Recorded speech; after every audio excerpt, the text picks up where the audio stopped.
What's going on, everybody? Noah here with another video today.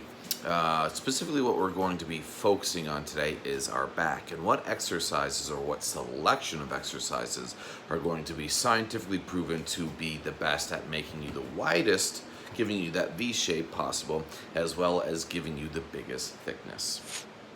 So the three specific studies we're going to look at today is going to be a 2002, a 2010, and a 2014 study looking specifically into pull-ups and pull-downs, as that is what people struggle with most. However, that being said, and we'll get into this later, these are not actually the optimal exercises to do to really target the traps and the lats. Those are going to be rows, but we're going to talk about those in a little bit. But for now, let's focus on our lats.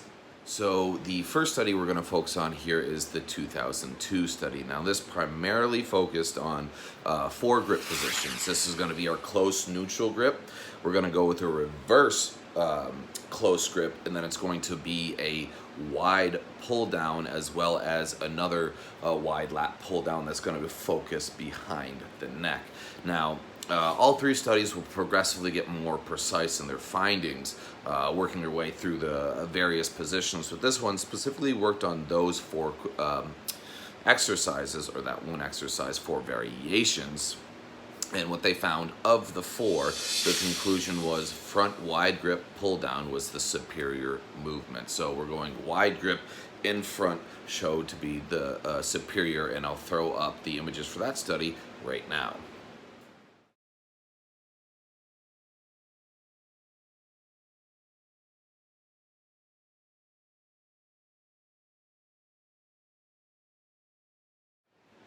So next up on our list is the 2010 study that sought to refine this test a little bit by primarily looking into either front or back. So we're looking at supinated versus pronated. So the 2010 study specifically used grip positions of wide reverse grip.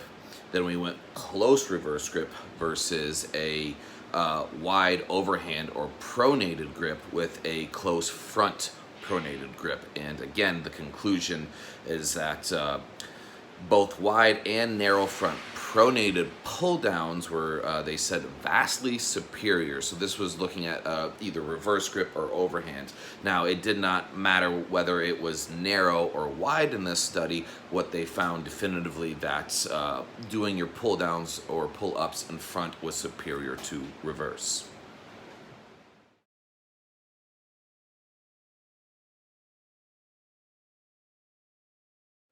Now our last study, which is the 2014 study, is by far going to be our most in-depth and overall encompassing study in terms of our lat pull down, because it refined the first one, it refined the second one. Now this EMG study knows that in terms of pull downs, it didn't matter, or it was inconclusive what grip position was best, but we just know that front is superior to behind the neck.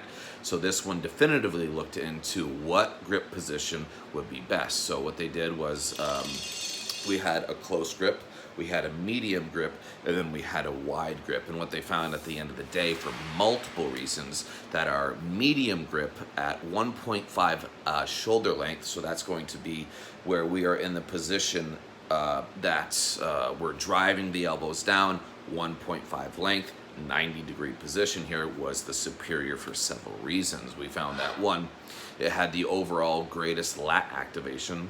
2, it also had the greatest overall trap activation.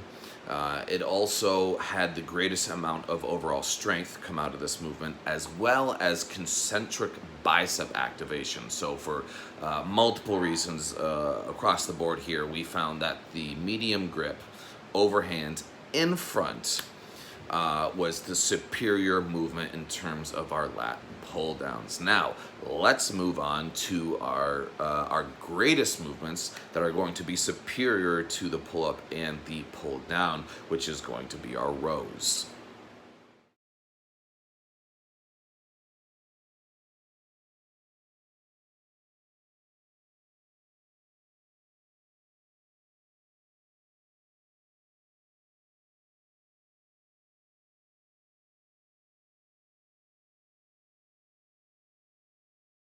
Okay, so if lats are what you really are looking to, as well as traps, uh, get strength and get overall size, get that nice V taper, right?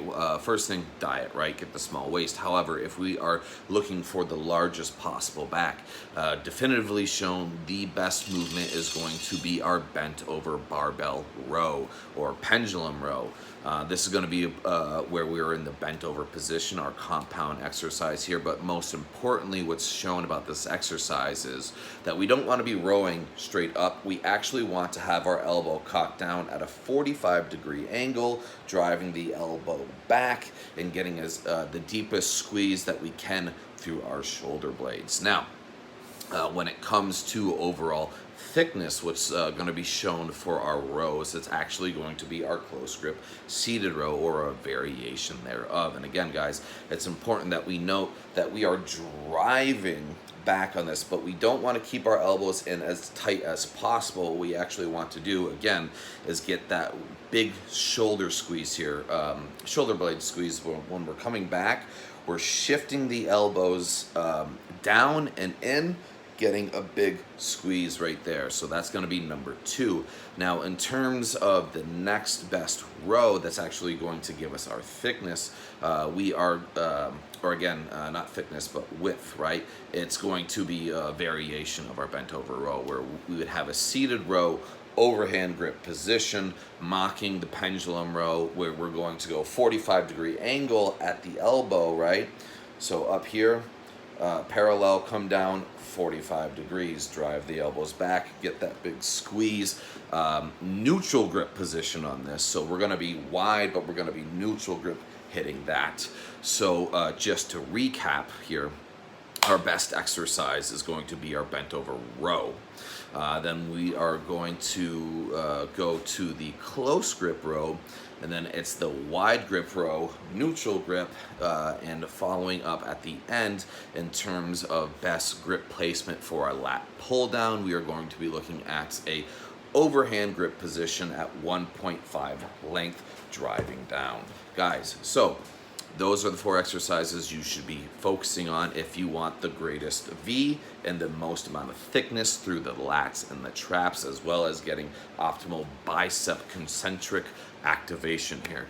If you have any questions about diet or training, please feel free to send me a message. And thank you so much for being here, guys. I look forward to seeing you again.